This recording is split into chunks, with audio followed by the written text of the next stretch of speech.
我哋咧揸咗2個幾3個鐘頭車之後咧，我哋咧就嚟到呢個南昆山，跟住咧呢度係其中一個景點叫做觀音潭，跟住咧入門費要10蚊嘅。要10蚊啊！停車場都要10蚊啊！上面咧仲有個觀音，唔好過嚟啊！跟住咧呢度咧佢有啲石級可以俾我哋過去啦。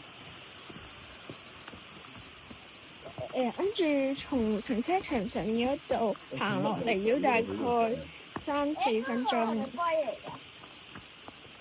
好似唔係。跟住咧除咗我哋咧係去呢個 Good Friday 嚟啦，所以咧大陸人係唔放假嘅。我哋呢度直接包場啦咁講。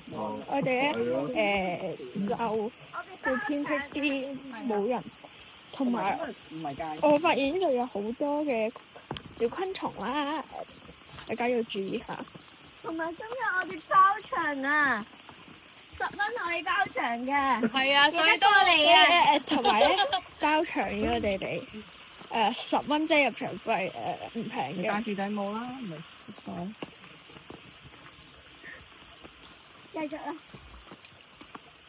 呢個咩？跟住注意一下除咗避免發生意外咧，唔可以喺個河度玩水啦、捉魚啦，同埋游水嘅。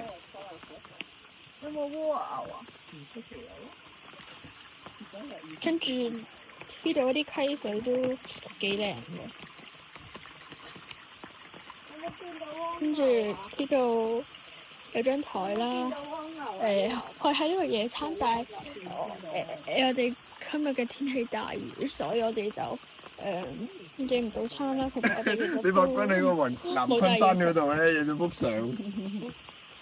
同埋咧山上面咧天氣咧會大霧大雨嘅，係啦，所以要如果揸車上嚟嘅話，不過你去嗰度，我同你影幅相啦。望唔到。跟住咪我同你影幅相啦，你兩個企埋一齊啦。咁睇咗陣都要翻酒店，跟住翻到酒店我哋再同大家講啦。